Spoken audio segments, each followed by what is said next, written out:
Right, Russ, these are just some bonus questions for the Patreon. And the first one is like, what would you say your spirit animal is? I love it. Bonus questions. At night, I read Yeah. my kids' books, and they've one night I said, "Hey, you're being good. You get a bonus book." So now every night they want a bonus book, and then they figured out that they can ask for I want another bonus book. So Yeah. if it sounds like I stalling, I am because I'm not sure what a spirit animal is, but I'll Yeah. give it a shot. So I would Yeah. say a tiger. I don't know. I've Yeah. always connected with a tiger. I went to Auburn University. The mascot's a tiger. And then I did Shotokan karate, got my black belt when I was there. And the Nice. tiger is was the Shotokan tiger. And then my Chinese zodiac is tiger. So I think that's probably the right answer for me. Yeah. Sounds like it. Sounds like it. That's awesome. That's a great answer. That's awesome. Tiger, yeah. Tigers are cool. Um, an accomplishment that you're proud of. It can be Accomplishment I'm more than proud of, man. I've got a be few. more I than mean, we already talked about the yeah. contest I won at 27 years old, body transformation. So I'll use a more recent one. Yeah. Last year or 2 years ago, we talked about Grant Cardone, his 10X, community. I've been to his, I'm going actually tomorrow to my Mm, fifth, is it my fifth? Yeah, fifth Growth Con. And awesome. two, three, four, five, excuse me, my fourth Growth Con. I Yeah, missed the yeah. and so 2 years ago, there was a speaker who talked about, they had a 10X Stages program. He talked about how to get your message out. We talked about my message is to help millions of people improve their physical, mental, emotional health so they can fulfill what they are put on earth to do. And they gave the opportunity teaching you how to, number one, craft your story in a way where people will connect with you. Number two, win those stages so you can actually get on a stage just like this and share with Mm, people. And number three, how you can actually scale your business from it. They also offered an opportunity. They said one person who signs up for the program and who actually gets a lot of success from it, we're going to have speak in Las Vegas at GrowthCon 4 in front of 12,000 people. wow. So I went to work and I won the contest. So 1 year ago, just a little over a year ago, I spoke at GrowthCon, Grant Cardone's GrowthCon 4 in front of 12,000 people. I got to come out to my theme music. I had to pick my music. Wow. I had smoke going, and it was, it exploded my business and brand, and it was literally a dream come true. So that would be one that Wow. was recent that I'm proud of. Wow. That's incredible. No, congratulations for that. That's awesome. That's Thank you. that's really, really inspirational. And yeah, advice no, I've already asked that one. What is a big kind of like mistake or failure that you've made and how to deal with like failures or mistakes in life? Oh my Uh, gosh. and that's quite a deep one. It doesn't have to, just um, whatever comes to mind, or just how to deal with like mistakes in I life. made a lot. I made a lot, so I could pick a lot. I mean, I'll give I took care of my health and fitness at a pretty relatively early age. That's one mistake a lot of people make. Mm, I didn't take money seriously, really creating yeah, money and wealth until I was in my 30s, really, and late 30s.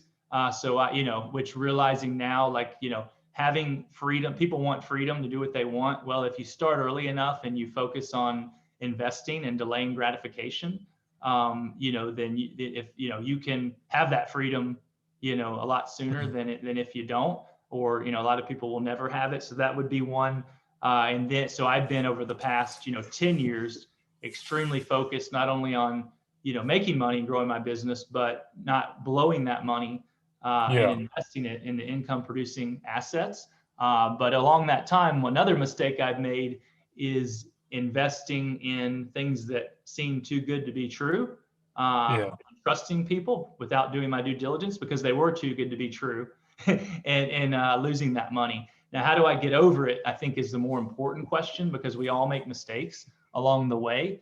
Is to realize, again, we talked about earlier, perspective, like putting in perspective and realizing that wallowing in the past is not going to do anything. Yes, learn from the mistake. Don't make the same mistake again. But I think that's one thing that and it's something I've developed. It's not natural.